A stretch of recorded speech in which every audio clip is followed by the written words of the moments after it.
Dead on the spot ang duwang motoristang inina na imbuelto sa nangyaring insidente. Alas 6:30 kasubagong aga sa tinampong sakop kan Maharlika Highway, Barangay Mabini, Libmanan, Camarines Sur.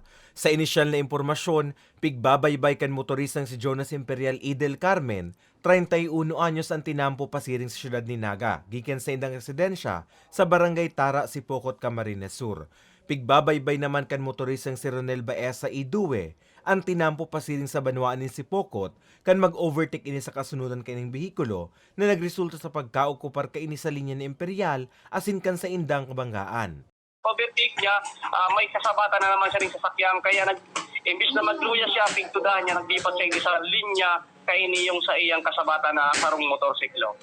Maswerte naman na minor injuries na ang sinapo kan mga backride ninda Imperial asin Baeza. Arit po sinta may mga helmet, kaya lang siguro grabe impact, kaya naging resulta ng silang tulos pagkagadan.